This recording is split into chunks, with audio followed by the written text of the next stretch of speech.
Halo. Nggak ada tak?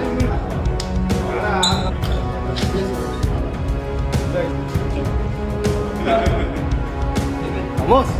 Terbongkar, 6 pemain timnas Indonesia dicoret jelang laga krusial melawan Australia. Look, they should be very proud because you see the development of football in Indonesia, especially with the performance that they had in the under-23s. The President Eric there is doing a fantastic job, the leadership in the country, and also the league. The league's a really good point of having passionate fans, good young players, not only playing in the league but also playing overseas. So I wish. Legenda Australia cemas sebut timnas Indonesia lebih kuat dari Australia.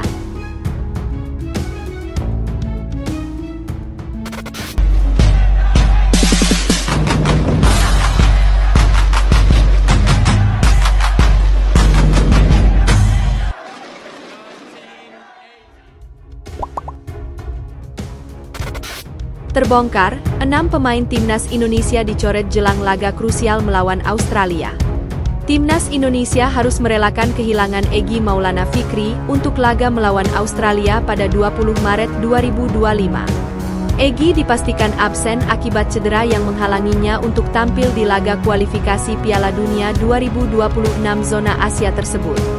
Hal ini diumumkan langsung oleh Ketua Umum PSSI, Erick Thohir, yang mengonfirmasi bahwa hanya 29 pemain yang akan dibawa ke Australia.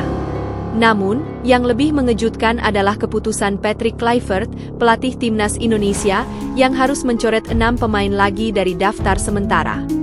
Timnas Indonesia nantinya hanya akan membawa 23 pemain resmi untuk pertandingan yang akan digelar di Stadion Allianz Sydney tersebut. Kami sudah memilih 29 pemain untuk berangkat ke Australia, tetapi nantinya akan ada seleksi lebih lanjut. Sayang sekali Egy Maulana Fikri cedera, jadi hanya 29 pemain yang berangkat. Nantinya, 23 pemain yang akan terdaftar, ujar Erick Thohir dalam keterangan resminya. Selain Egy, 2 pemain lainnya, Justin Hubner dan Ragnar Oratmangoen, dipastikan absen karena akumulasi kartu kuning, yang membuat keduanya tidak bisa beraksi di laga krusial ini. Keduanya baru bisa kembali membela timnas Indonesia saat menghadapi Bahrain pada 25 Maret 2025 di Stadion Utama Gelora Bung Karno, Jakarta. Laga melawan Australia menjadi sangat penting bagi timnas Indonesia dalam upayanya meraih poin untuk lolos ke putaran final Piala Dunia 2026. Pelatih Patrick Kluivert sebelumnya telah memilih 30 pemain, namun dengan absennya beberapa pemain karena cedera dan akumulasi kartu, hanya 23 nama yang akan dipilih untuk laga ini. Kehadiran 3 pemain naturalisasi baru, Emil Audero, Dean James, dan Joey Pelupesi, menjadi sorotan, karena mereka dipastikan sudah bisa bermain melawan Australia. Ketiga pemain ini diharapkan dapat memberi kontribusi besar bagi tim, mengingat pengalaman internasional mereka yang cukup matang. Laga melawan Australia akan menjadi ujian besar bagi timnas Indonesia, yang berusaha menunjukkan kekuatan dan persiapan terbaik mereka di ajang kualifikasi Piala Dunia 2026. Di sisi lain, ketegangan semakin terasa dengan keputusan-keputusan final yang akan diambil oleh Patrick Kluivert terkait pemain yang akan tampil dalam pertandingan tersebut. Ini dia daftar kemungkinan yang akan dicoret Patrick Kluivert. 1. Nadeo Argawinata. 2. Muhammad Ferrari. 3. Hoki Caraka. 4. Septian Bagaskara. 5. Shine Patinama. 6. Ragnar Oratmangoen sudah pasti absen karena skorsing. Legenda Australia cemas sebut timnas Indonesia lebih kuat dari Australia. Ex-pemain timnas Australia, Tim Cahill menilai timnas Indonesia bisa jadi ancaman untuk Socceroos. Kedua tim akan bertarung pada lanjutan putaran ketiga kualifikasi Piala Dunia 2026 zona Asia pada 20 Maret. Di atas kertas tentu Australia bisa mendapatkan kemebangan di laga tersebut. Namun, mereka saat ini dalam masa transisi kepelatihan dan beberapa pemain utama mengalami cedera. Pelatih Tony Popovic harus benar-benar memiliki rencana agar tidak dibuat malu di depan supporter sendiri. Tim Cahill menjelaskan bahwa Tony Popovic berpeluang membawa perbedaan di Socceroos. Dia cukup mengenal baik sosok tersebut dan tugas memimpin timnas tentu bukan hal yang mudah. Namun, ujian sebenarnya akan terjadi di 2 pertandingan bulan Maret ini. Tony, saya pernah bermain bersamanya. Dia pria yang hebat. Ia jelas memiliki tantangan besar di pundaknya, dan saya mendoakan yang terbaik untuknya. Ia adalah seorang profesional. Ia telah menjadi pelatih yang hebat, ia adalah pria yang lebih baik lagi, dan ia akan diuji, karena itulah sifat dari pekerjaan ini, kata Tim Cahill.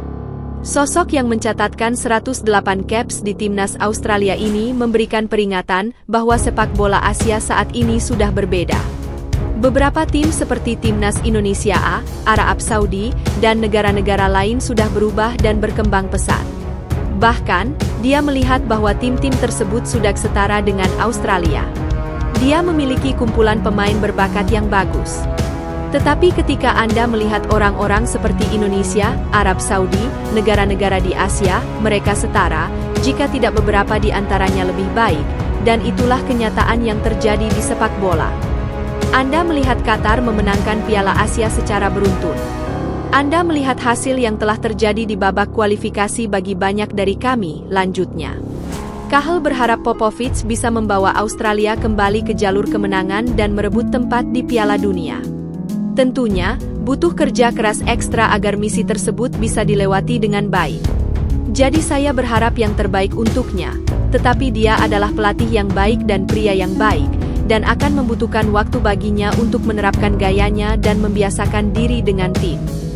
Karena Anda tidak bisa mendapatkan para pemain dalam waktu yang lama, dan tidak ada waktu latihan yang cukup. Namun ia akan memaksimalkannya, dan semoga saja ia melakukannya dengan baik. Meskipun secara peringkat FIFA timnas Indonesia dan Australia bak bumi dengan langit, namun turun drastisnya peringkat Indonesia terjadi tahun 2015 ketika Indonesia disanksi FIFA akibat dualisme PSSI. Saat itu sepak bola Indonesia berada di titik nadir menempati peringkat 171 di bawah negara-negara kecil. Setelah dilatih Shin Tae-yong, peringkat Indonesia pelan-pelan merangkak naik hingga saat ini menempati peringkat 131. Adapun Australia kini berada di peringkat 26 dan merupakan negara langganan Piala Dunia FIFA. Sebanyak 6 kali Piala Dunia telah diikuti. Kali pertama pada tahun 1974, selanjutnya 2006, 2010, 2014, 2028, dan 2022. Prestasi terbaik mencapai babak 16 besar yaitu 2006 dan 2022. Walau begitu, dengan materi pemain naturalisasi termasuk 4 pemain terbaru, kini nilai skuad timnas Indonesia jauh di atas Australia. Berdasarkan nilai skuad 30 pemain yang dipanggil pelatih timnas Indonesia Patrick Kluivert untuk pertandingan melawan Australia pada 20 Maret mendatang dan Bahrain pada 5 hari kemudian, harga pasaran skuad timnas Indonesia 36,8 juta euro atau sekira 650 miliar rupiah. Sementara itu Australia dengan total 26 pemain mempunyai harga pasaran skuad 23,7 juta euro atau sekira 415,2 miliar rupiah. Nilai Tesoceros turun dibandingkan November 2024 lantaran 2 pemain termahal, yaitu Harry Souttar yang mempunyai nilai pasar 8 juta euro dan Rile S1MCH Pronunciation Gray, 3 juta euro, cedera sehingga dicoret. Saat menghadapi Indonesia mendatang, kekuatan skuad Australia tergerus dibandingkan sebelumnya. Hal itu akibat cedera. Tak hanya Souttar dan S1MCH Pronunciation Gray, mereka juga tak bisa diperkuat sejumlah pemain lainnya seperti Thomas Deng, Jordan Boss, Conor Metcalfe, dan Alessandro Circati. Kondisi tersebut berbanding terbalik dengan Indonesia. Usai melakoni laga edisi November 2024, kekuatan Indonesia justru bertambah dengan bergabungnya 4 pemain naturalisasi anyar yakni Ula Romeni, serta Joey Mathijs Pelupesi, Dean Ruben James, dan Emil Audero Mulyadi. Dari kondisi tersebut, timnas Indonesia berpeluang meraih poin, bahkan bukan tidak mungkin mendapatkan poin penuh di hadapan publik tuan rumah.